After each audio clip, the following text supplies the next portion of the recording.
જો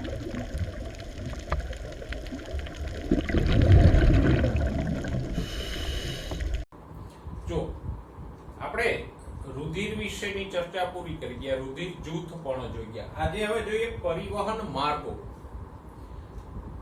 હવે આમ તો પરિવહન તંત્રના બે પ્રકાર હોય, ખુલ્લું પરિવહન અને બંધ પરિવહન. પછી બંધ પરિવહનમાં 3 માર્ગો હોય, પણ આપણને અહીંયા પરિવહન માર્ગોના પ્રકારો આ રીતે આપ્યા છે.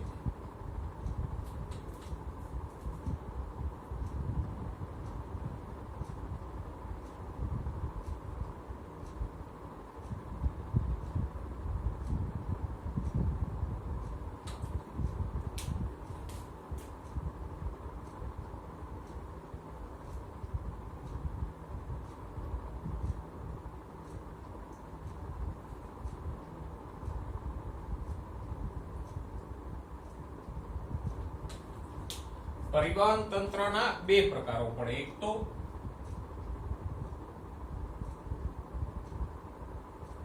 ખુલ્લું પરિવહન અને બીજું છે બંધ પરિવહન.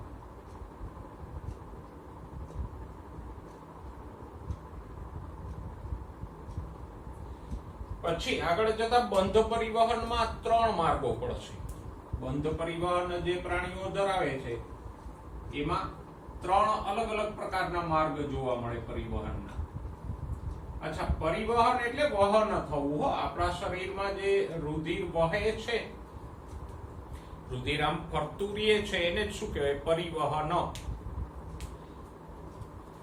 અને આપણા શરીરમાં પરિવહનનો માર્ગ તમે જાણો છો, રુધિર હૃદયમાંથી ધમનીઓમાં, ધમનીમાંથી રુધિર કેશિકામાં, ત્યાંથી શિરાઓમાંથી પાછું હૃદયમાં. તો એ માર્ગે ધમનીઓ, રુધિર કેશિકાઓ, શિરાઓ અને હૃદય, એ માર્ગે રુધિર છે એ ફરતું રહે, એટલે કે પરિવહન પામતું રહે. અને આ ધમનીઓ, રુધિર કેશિકા, શિરાઓ અને હૃદય એ પરિવહનનો માર્ગ થયો. બંધ પરિવહનમાં 3 પ્રકારો છે.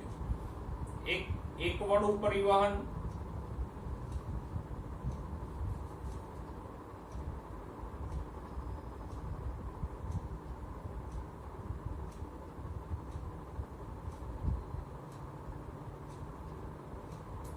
પછી બીજું છે અપૂર્ણ બેવડું,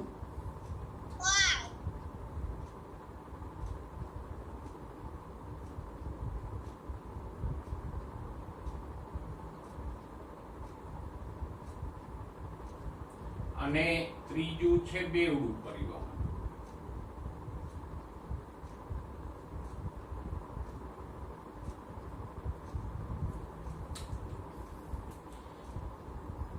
પહેલા આપણે ખુલ્લા અને બંધ પરિવહનની વાત કરી.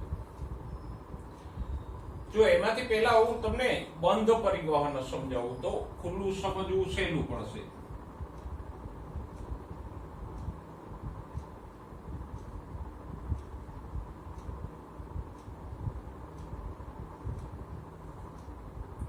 બંધ એટલે કામ ના કરતું હોય ને બંધ હોય એવું નહીં, પણ બંધ પરિવહનમાં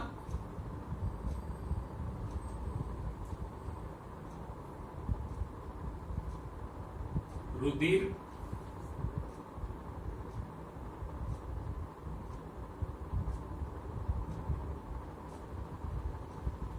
હૃદયમાંથી બહાર આવી અને રુધિર વાહિનીઓની અંદર જ વહે.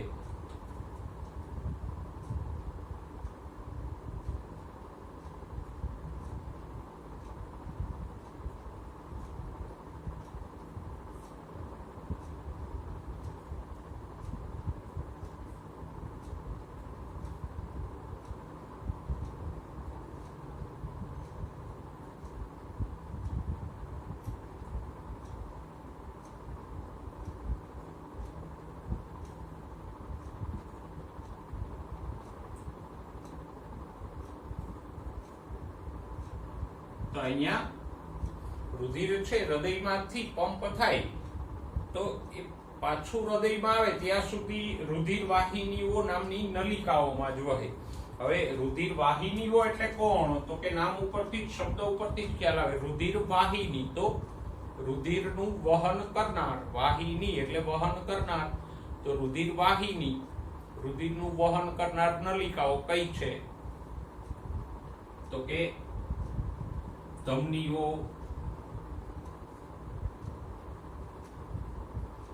રુધિર કેશિકાઓ,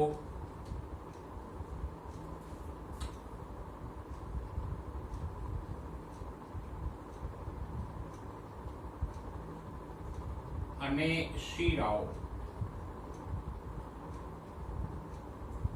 આ ત્રણેય છે એ રુધિરનું વહન કરે, એટલે આ ત્રણેય નલિકાઓને આપણે શું કહીશું? રુધિર વાહિનીઓ.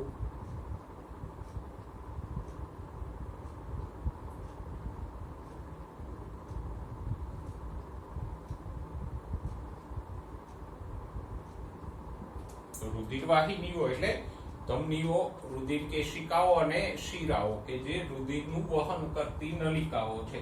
તો અહીંયા હૃદયમાંથી રુધિર બહાર નીકળે પછી ધમનીઓમાં, ધમનીમાંથી રુધિર કેશિકામાં, ત્યાંથી શિરામાં થઈને પાછું હૃદયમાં આવી જાય. પણ આ રુધિર વાહિનીઓની બહાર ક્યાંય રુધિર નીકળતું નથી, તો એને કેવું કહેવાય? બંધ પરિવહન.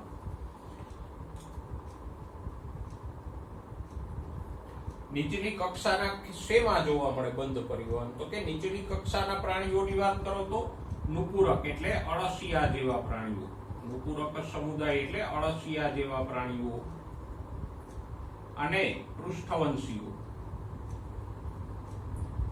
પૃષ્ઠવંશી એટલે કરોડ સ્તંભ વાળા.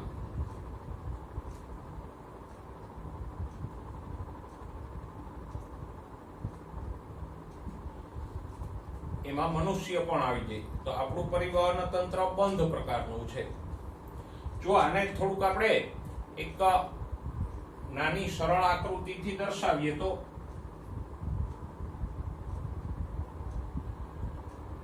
આ હૃદય છે.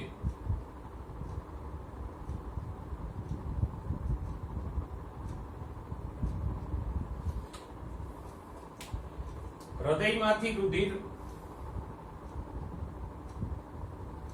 આમ ધમનીઓ દ્વારા જશે. પછી એ ધમનીના ફાંટાઓ પડી અને અલગ અલગ અંગોમાં જુદી જુદી ધમનીઓ જાય, અને જે તે અંગમાં જઈ અને આ ધમનીઓ છે બારીક રુધિર કેશિકાઓમાં ફેરવાઈ જાય. આપણે લસિકા તંત્રની આકૃતિમાં પણ દોર્યું હતું કે ધમની છે એ રુધિર કેશિકાઓમાં ફેરવાઈ ગયા.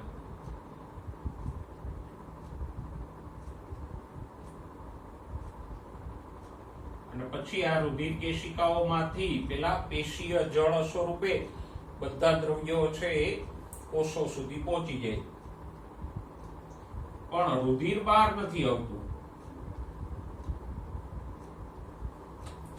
અને પછી પાછી આ રુધિર કેશિકાઓ ભેગી મળી અને શિરાઓનું નિર્માણ કરે.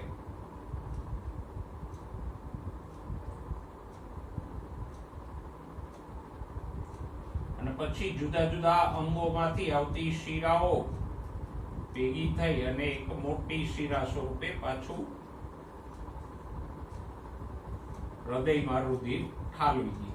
તો અહીંયા જો રુધિર વાહિનીઓની અંદર જ, એટલે ધમની, શિરાઓ અને રુધિર કેશિકાઓની અંદર જ વહ્યું, ક્યાંય બહાર ન આવ્યું. તો આવું પરિવહન કે જેમાં રુધિર હૃદયમાંથી રુધિર વાહિનીઓમાં વહન પામે અને પાછું હૃદયમાં આવી જાય, ખુલ્લું નથી વહેતું, એને કેવું કહેવાય? બંધ પરિવહન. અને એ અપૃષ્ઠવંશીઓમાં નુપુરક અને બધા પૃષ્ઠવંશીઓમાં આવું બંધ પરિવહન જોવા મળશે. હવે એની કમ્પેરમાં ખુલ્લું પરિવહન જોઈએ.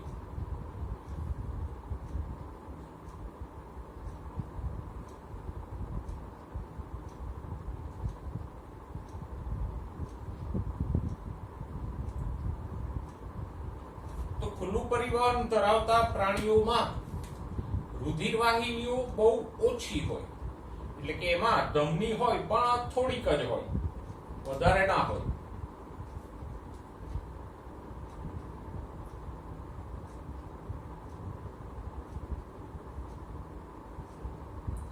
એટલે રુધિર હૃદયમાંથી નીકળે, પંપ થાય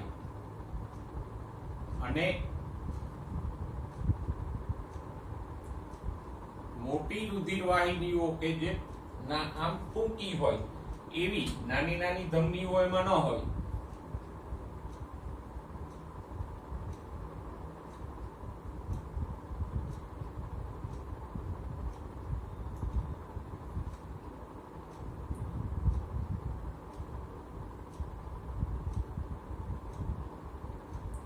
કોટરો એટલે પોલાણો.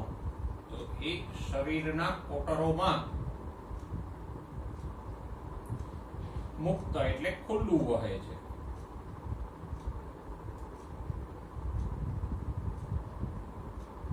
અને પાછું હૃદયમાં આવી જાય. કેવી રીતે હોય એ હમણાં જોઈએ, પણ આવું પરિવહન તંત્ર શેમાં જોવા મળે તો કે વંદા જેવા સંધિપાદ પ્રાણીઓમાં. અને બીજા છે મૃદુકાયો એટલે પેલા શંખ, ચીપલા, કોડી એવા પ્રાણીઓમાં.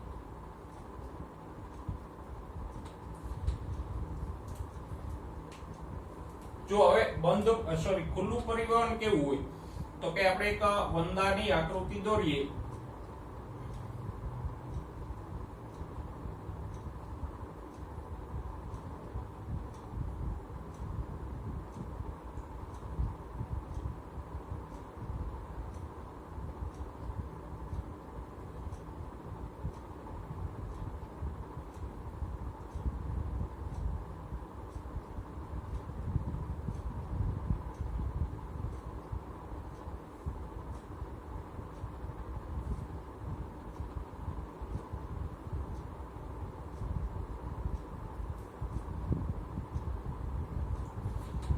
આ વંદો છે તો વંદામાં અહીંયા એક લાંબુ હૃદય હોય,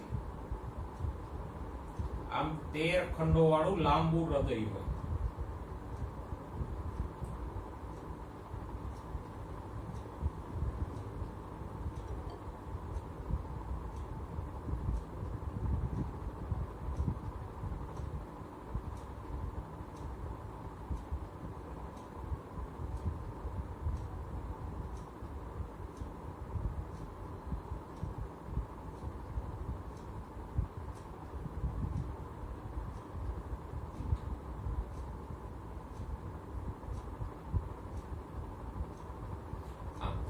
આ વંદાનું હૃદય છે.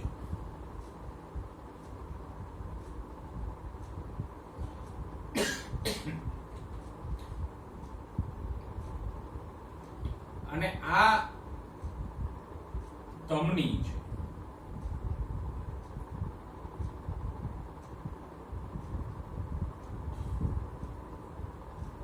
પણ જુઓ અહીંયા ધમની અહીંયા પૂરી થઈ ગઈ, આગળ નથી વધતી. એવું નથી કે ધમનીઓના ફાંટા પડીને આની જેમ બધા અંગોમાં જાય ધમનીઓ, એવું નથી. ધમની અહીંયા પૂરી થઈ ગઈ, આટલી જ હોય. એટલે બને એવું કે આ ધમની દ્વારા જે રુધિર આમ બહાર નીકળે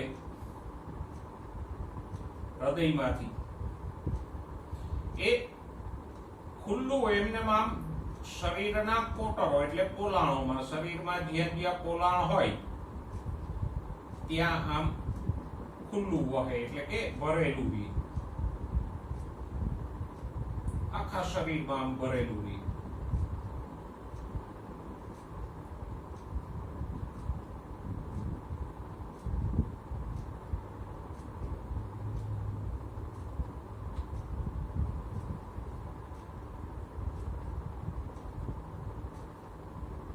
પછી અહીંયા અંદર જે બીજા અંગો હોય પાચન માર્ગ ને વગેરે એ બધા રુધિરમાં ડૂબેલા રહે, કારણ કે આખું શરીરમાં જે કોઈ પોલાણો છે એ બધા તો રુધિરથી ભરેલા, એટલે બધા અંગો એની અંદર ડૂબેલા રહે અને એમાંથી ઓક્સિજન ને પોષક દ્રવ્યો મેળવા કરે. તો જો ફરક દેખાય છે, અહીંયા રુધિર એમને ખુલ્લે ખુલ્લું વહે છે, ત્યારે અહીંયા ક્યાંય ખુલ્લું નથી વહેતું. નલિકાઓમાંથી પસાર થઈ નલિકાઓ દ્વારા જ પાછું હૃદયમાં આવે છે. અહીંયા આમ ખુલ્લું વહે અને પછી અહીંયા જે મુખિકા નામના છિદ્રો હોય અહીંયા એના દ્વારા પાછું હૃદયમાં આવી જાય. એટલે આમ રુધિરનું વહન અહીંયા પણ થાય છે, પણ ખુલ્લું.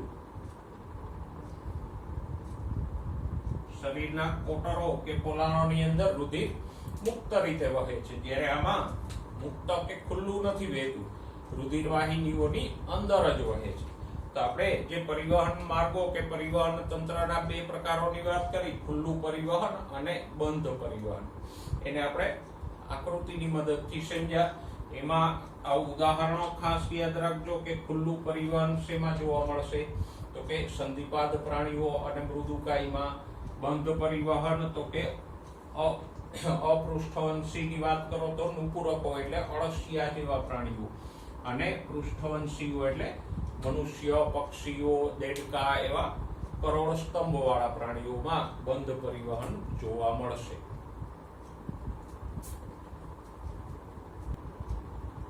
હવે બંધ પરિવહનના 3 માર્ગો જોઈએ. બંધ પરિવહનના 3 માર્ગો છે: એકવાળું પરિવહન, અપૂર્ણ બેવડું અને બેવડું પરિવહન. જો આમ જુઓ તો બધા પૃષ્ઠવંશી એટલે કરોડ સ્તંભ વાળા પ્રાણીઓ સ્નાયુલ હૃદય ધરાવે, એટલે સ્નાયુઓથી બનેલું હૃદય ધરાવે. હૃદયમાં કોઈ હાડકાઓ કે ના હોય, તો સ્નાયુથી, અને ખાસ કરીને હૃદય સ્નાયુ પેશીથી બનેલું હૃદય બધા પૃષ્ઠવંશી ધરાવે. પણ બધામાં હૃદય અલગ અલગ છે, એક સરખું નથી. દાખલા તરીકે જુઓ, મત્સ્યોમાં દ્વિખંડી હૃદય હોય,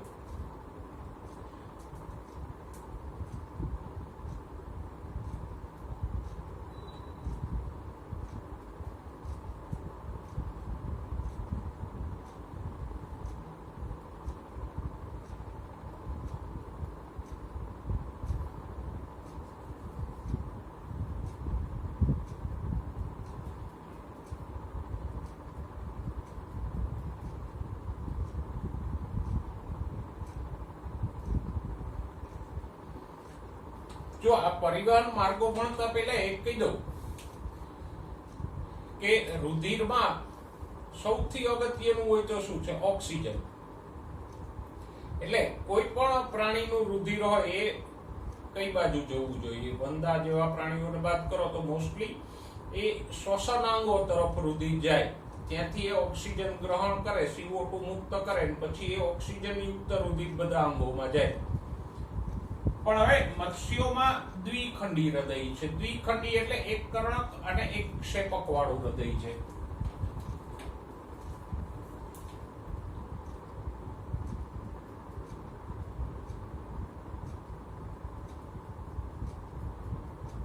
આ ક્ષેપક છે.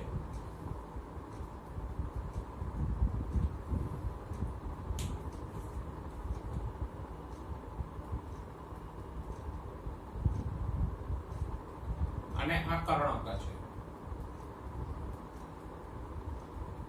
કર્ણક અને ક્ષેપક હૃદયના ખંડો છે. મત્સ્યોમાં શ્વસન અંગ તરીકે શું હોય? ઝાલરો હોય. અહીંયા જે પેલી ફાંટો આવેલી હોય, ઝાલર ફાંટો માછલીમાં, અહીંયા ગરદનના ભાગે, કંઠનળીના ભાગે, એની અંદર ઝાલરો નામના અંગો હોય, અને એ ઝાલરો પાણીમાંથી ઓગળેલો ઓક્સિજન લઈ લે અને CO2 મુક્ત કરી દે. તો આપણામાં જે કામ ફેફસા કરે છે, O2 CO2 ની આપ-લેનું, એ કામ મત્સ્યોમાં ઝાલરો કરશે. એટલે ક્ષેપકમાંથી જે અશુદ્ધ રુધિર જાય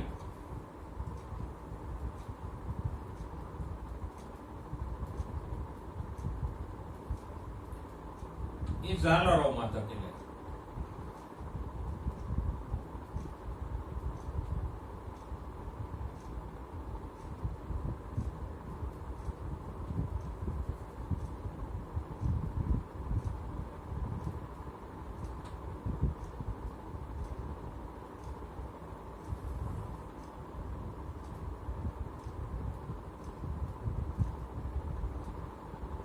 અહીંયા જે ઝાલરો હોય એમાં ઝાલરોમાં જશે એટલે ફેફસાની જેમ જ ત્યાં CO2 મુક્ત થઈ જશે અને ઓક્સિજન ગ્રહણ થઈ જશે.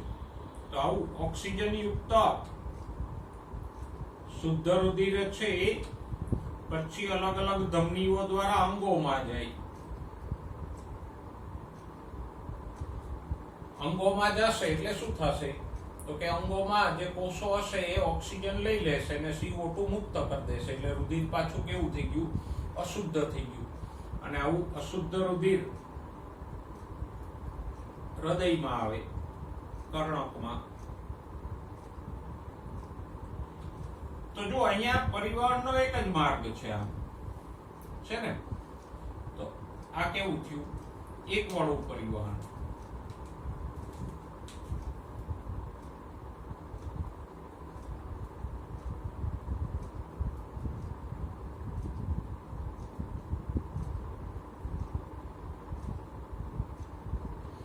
શેમાં જોવા મળે? તો કે મત્સ્યો જેવા દ્વિખંડી પ્રાણીઓ, દ્વિખંડી હૃદયવાળા પ્રાણીઓમાં જોવા મળે. પછી બીજો માર્ગ છે અપૂર્ણ બેવડું. પહેલા તો એ શેમાં જોવા મળે? તો કે ઉભયજીવીઓ અને સરીસૃપો.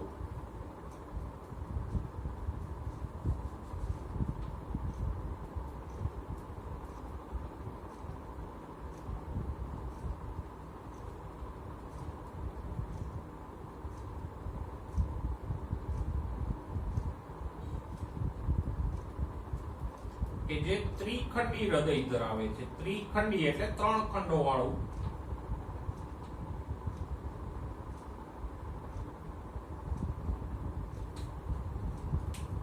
એમાં 3 ખંડો હોય હૃદયમાં. કયા 3 ખંડો હોય?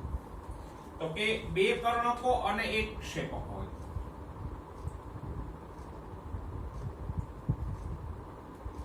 આ 2 કર્ણકો અને નીચે ક્ષેપક એક જ હોય. હૃદયમાં ઉપરના ખંડો હોય એને કર્ણક કહેવાય અને નીચેનો ખંડ હોય એને ક્ષેપક કહેવાય.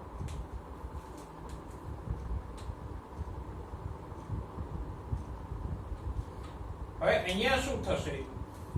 તો કે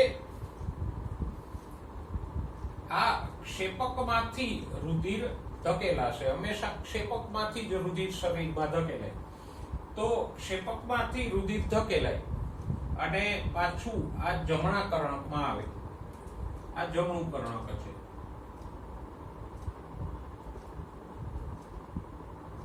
આ ડાબું કર્ણક છે.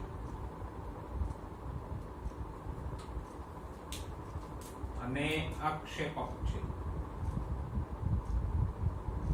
તો અહીંયા 3 ખંડો છે, 2 કર્ણકો અને 1 ક્ષેપક, એટલે ત્રિખંડી હૃદય છે.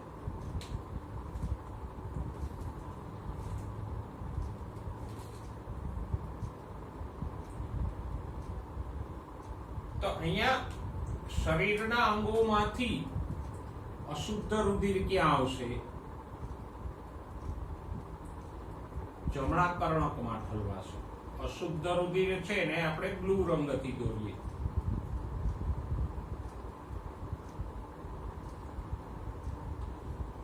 શરીરના અંગોમાંથી જે રુધિર આવે એ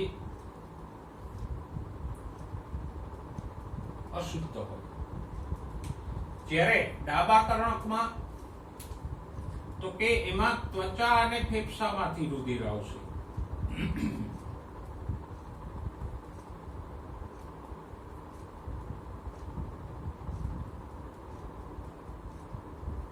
અને એ શુદ્ધ હશે. જો ઉભયજીવી હોય તો એ ત્વચા અને ફેફસા બેથી શોષણ કરે.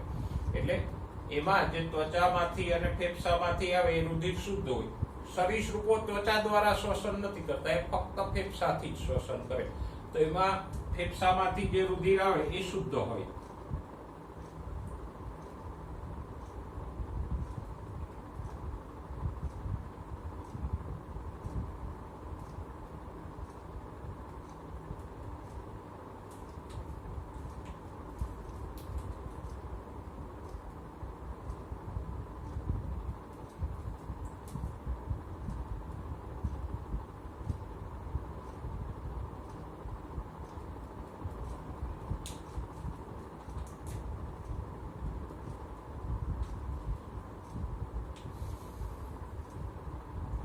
હવે આ બે રુધિર, ડાબા કર્ણકનું શુદ્ધ રુધિર અને જમણા કર્ણકનું અશુદ્ધ રુધિર, બે ક્ષેપકમાં જશે. અહીંયા પણ જુઓ, કર્ણકમાંથી ક્ષેપકમાં રુધિર જતું હતું, એમાં આમાં પણ જશે.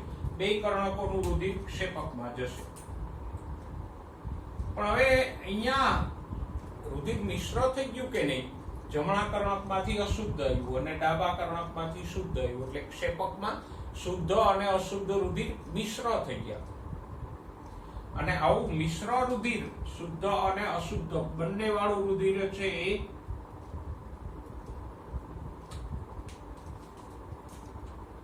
વહન પામશે. અહીંથી ક્ષેપકમાંથી આવું મિશ્ર રુધિર વહન પામશે. એમાંથી જે ફુફ્ફુસ ધમની અને ત્વચીય ધમનીઓ હોય એ રુધિરને ફેફસા અને ત્વચા તરફ લઈ જાય.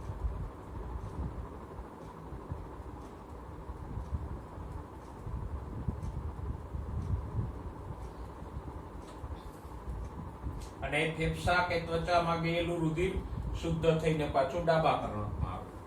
ત્યારે બીજી ધમનીઓ, જેને આપણે દૈહિક ધમનીઓ કહીએ, એ આ મિશ્ર રુધિરને અંગો તરફ લઈ જશે, બીજા અંગો તરફ, ફેફસા અને ત્વચા સિવાયના અંગો તરફ લઈ જશે.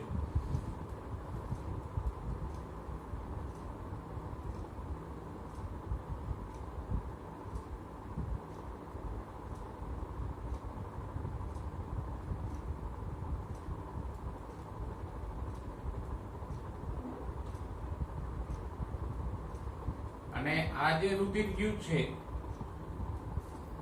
બીજા અંગોમાં, એ અશુદ્ધ થઈને આવશે. તો અહીંયા જો અપૂર્ણ બેવડું છે. અપૂર્ણ બેવડું એટલે તો કે રુધિર આવવાના માર્ગો બે છે, શુદ્ધ અને અશુદ્ધ રુધિર અલગ અલગ માર્ગે આવે છે, પણ જવાનો માર્ગ એક જ છે.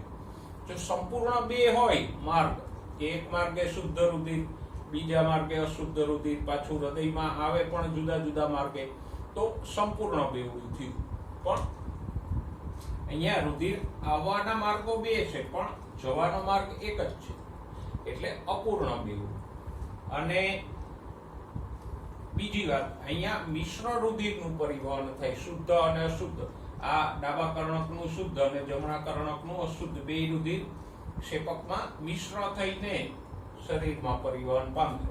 પછી મિશ્રમાંથી થોડુંક ત્વચા અને ફેફસા તરફ જાય, જે શુદ્ધ થઈને પાછું આવે, થોડુંક અંગો તરફ જાય, જે અશુદ્ધ થઈને પાછું આવે.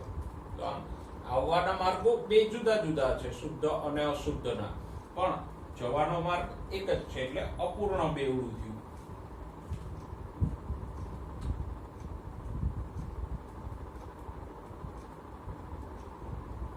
અને શેમાં જોવા મળે તો કે ઉભયજીવીઓ અને સરીસૃપો.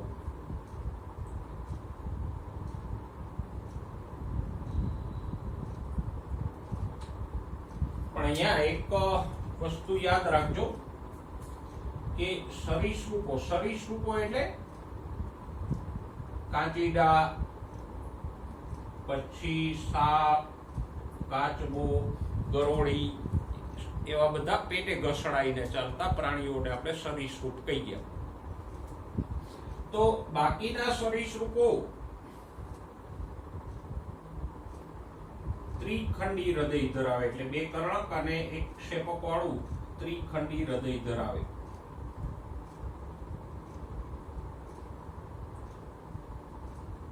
અને એટલે જ એમાં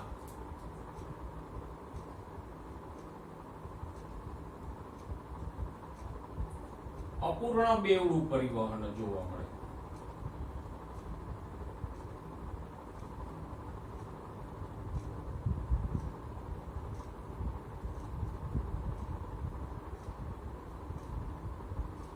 પણ સરીસૃપોમાં અપવાદ છે.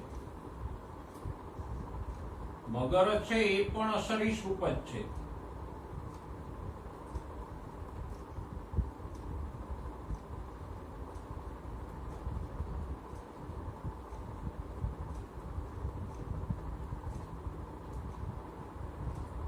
પણ એ બીજા સરીસૃપોની જેમ ત્રિખંડી હૃદય નથી જોવા ધરાવતું, એ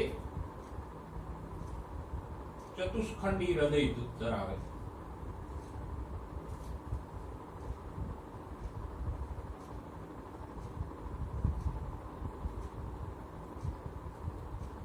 એટલે જ મગરમાં બેવડું પરિવહન જોવા મળે છે, મનુષ્ય જેવું. અપૂર્ણ બેવડું નહીં પણ સંપૂર્ણ બેવડું.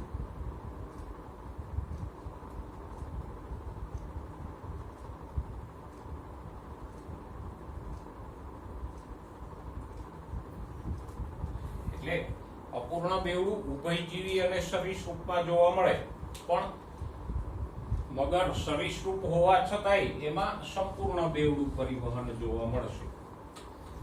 તો જોઈએ સંપૂર્ણ બેવડું પરિવહન કેવું હોય, તો કે સંપૂર્ણ બેવડું પરિવહન ચતુષ્ખંડી હૃદયવાળા પ્રાણીઓમાં જોવા મળશે.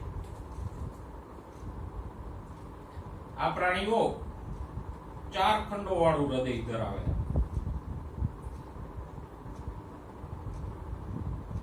2 કર્ણકો અને 2 ક્ષેપકો વાળું.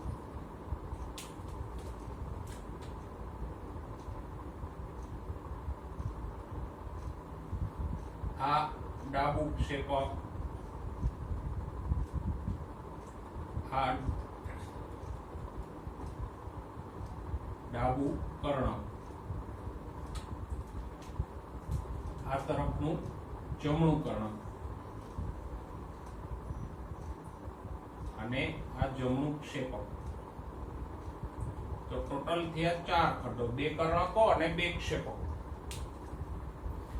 હવે અહીંયા શરીરનું બધું અશુદ્ધ રુધિર ક્યાં આવશે? જમણા કર્ણકમાં ઠલવાશે.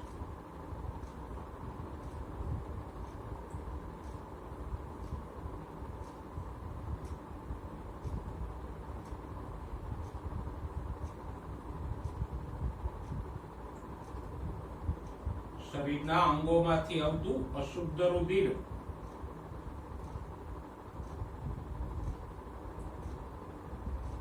જમણા કર્ણકમાં જશે. જમણા કર્ણકમાંથી એ જમણા ક્ષેપકમાં જાય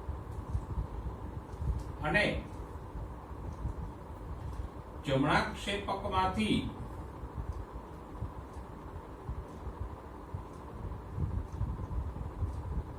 આ અશુદ્ધ રુધિર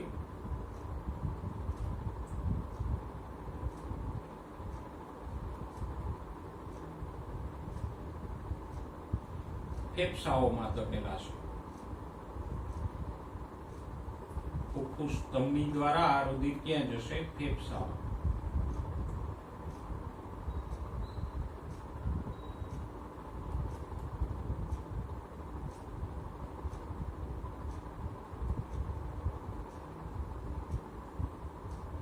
અને સ્વાભાવિક છે, ફેફસામાં રુધિર જાય એટલે શુદ્ધ થઈ જાય ને, ઓક્સિજન યુક્ત હોય એને આપણે શુદ્ધ કહીએ, ઓક્સિજન વિહીન હોય એને અશુદ્ધ કહીએ. અને ફેફસામાંથી આવું શુદ્ધ રુધિર ડાબા કર્ણકમાં આવશે.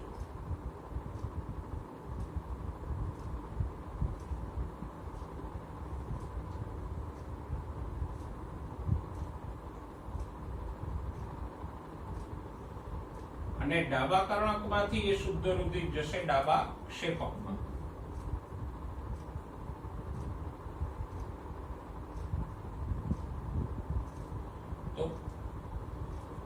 અંગોમાંથી જમણા કર્ણકમાં, ત્યાંથી જમણું ક્ષેપક, જમણા ક્ષેપકથી ફેફસા, ફેફસાથી ડાબું કર્ણક, ડાબા કર્ણકમાંથી ડાબું ક્ષેપક અને ડાબા ક્ષેપકમાંથી આ શુદ્ધ રુધિર જશે બધા અંગોમાં.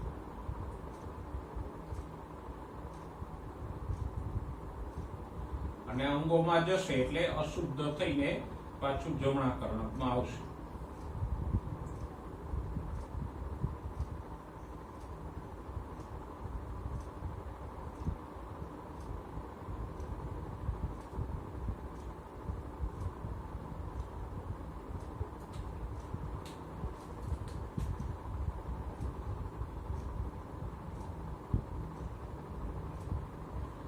તો જો અહીંયા રુધિરના 2 માર્ગો છે.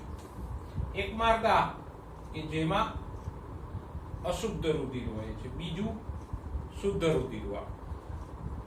જો હૃદયમાં આવે છે 2 માર્ગે, અશુદ્ધ રુધિર જમણા કર્ણકમાં આવે છે, શુદ્ધ રુધિર ડાબા કર્ણકમાં આવે છે. જાય છે 2 માર્ગે, શુદ્ધ રુધિર આમ ડાબા ક્ષેપકમાંથી જાય છે, અશુદ્ધ રુધિર જમણા ક્ષેપકમાંથી. એટલે અહીંયા બે માર્ગો છે. એક માર્ગ કયો થયો? તો કે એક માર્ગ આ થયો.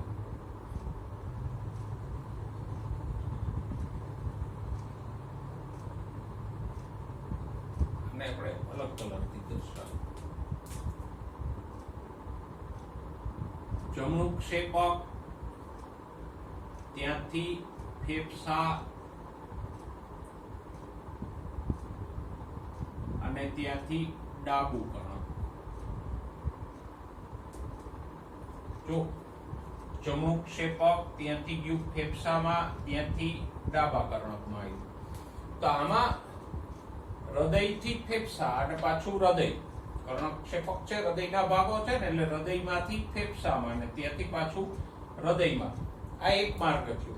એને કહેશું ફેફસા તરફ વહે છે એટલે ફુફ્ફુસ પરિવહન.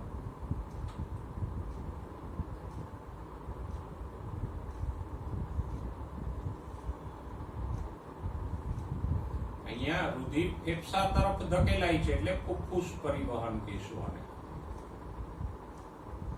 અને ફુફ્ફુસ પરિવહન કયું છે? જમણું ક્ષેપક, ફેફસા અને ડાબું કર્ણક. જ્યારે બીજો માર્ગ આ છે, જો કયો? તો કે ડાબું કર્ણક, ત્યાંથી અંગો,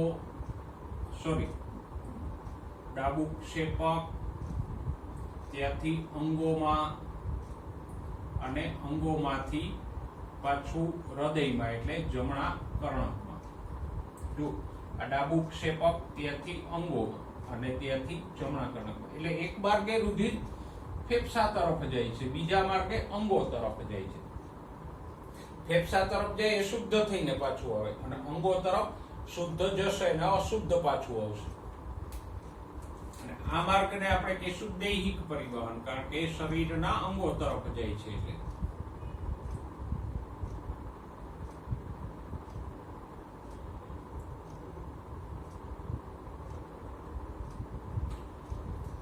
તો જો આમાં બે માર્ગો છે. એક માર્ગે ફેફસા તરફ રુધિર જાય છે, બીજા માર્ગે અંગો તરફ જાય છે.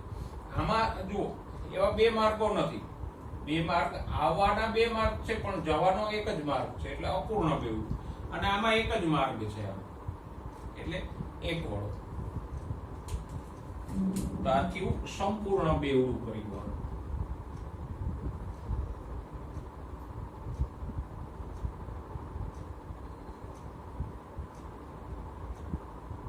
આમાંથી બેવડા પરિવહનની ચિંતા નહીં કરતા. આ તો આપણે બે માર્ગો આ ચેપ્ટરમાં સવિસ્તાર ભણવાના, કારણ કે મનુષ્યમાં પણ બેવડું પરિવહન જ હોય. તો બેવડું પરિવહન શેમાં જોવા મળે? તો કે ચતુષ્ખંડી હૃદયવાળા પ્રાણીઓ, જેમ કે વિહંગ એટલે પક્ષીઓ,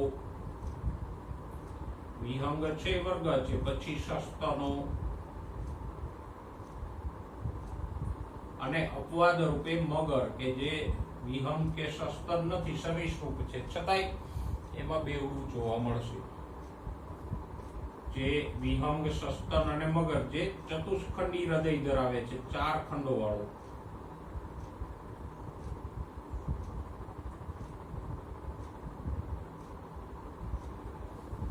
એમાં બેવડું જોવા મળશે. બેવડા પરિવહનનો ફાયદો એ છે કે બેવડા પરિવહનમાં શુદ્ધ અને અશુદ્ધ રુધિર અલગ અલગ માર્ગે વહે છે. એટલે અંગોમાં સંપૂર્ણ શુદ્ધ રુધિર જાય તો વધારે ઓક્સિજન મળે. જ્યારે આમાં મુશ્કેલી એ છે કે ગેરફાયદો એ છે કે મિશ્ર રુધિર જાય છે, શુદ્ધ અને અશુદ્ધ. તો મિશ્ર રુધિરમાં ઓછો ઓક્સિજન હોય એટલે અંગોને ઓછો ઓક્સિજન મળે. આમાં સંપૂર્ણ શુદ્ધ ઓક્સિજન યુક્ત જો રુધિર અંગોમાં જાય છે એટલે વધારે ઓક્સિજન મળશે. તો આ જુદા જુદા પ્રાણીઓમાં આપણે બંધ પરિવહનના 3 માર્ગો જોઈએ. એકવળું પરિવહન, અપૂર્ણ બેવડું અને બેવડું પરિવહન. એકવળું પરિવહન શેમાં જોવા મળે? મત્સ્યો જેવા દ્વિખંડી હૃદયવાળા. બેવડું પરિવહન ઉભયજીવી અને સરીસૃપો જેવા અપૂર્ણ બેવડું ઉભયજીવી અને સરીસૃપ જેવા ત્રિખંડી હૃદયવાળા. અને બેવડું પરિવહન વિહંગ, સસ્તન અને મત્સ્યો જેવા ચતુષ્ખંડી હૃદયવાળા પ્રાણીઓમાં જોવા મળશે. બેવડા પરિવહનમાં બે માર્ગો છે. એક માર્ગ ફુફ્ફુસ પરિવહન કે જેમાં જમણા ક્ષેપકથી ફેફસા અને ત્યાંથી ડાબુ કર્ણક એ માર્ગે રુધિર વહન પામે. જ્યારે બીજો માર્ગ દૈહિક પરિવહન જેમાં ડાબા ક્ષેપકથી અંગો અને જમણા કર્ણકમાં રુધિર વહન પામે. ફુફ્ફુસ પરિવહનમાં અશુદ્ધ રુધિર જાય અને શુદ્ધ થઈને પાછું આવે. જ્યારે દૈહિક પરિવહનમાં શુદ્ધ રુધિર જાય અને અશુદ્ધ થઈને પાછું આવે. એ તો તમે સમજી શકો કે અહીંયા ફેફસામાં રુધિર જાય છે એટલે શુદ્ધ થઈને પાછું આવશે, અશુદ્ધ જશે જમણા ક્ષેપકમાંથી અને શુદ્ધ થઈને પાછું આવે. જ્યારે આમાં અંગોમાં જાય છે એટલે શુદ્ધ જશે અને અશુદ્ધ થઈને પાછું આવશે. તો આપણે આ પરિવહન માર્ગોની સવિસ્તાર ચર્ચા કરી.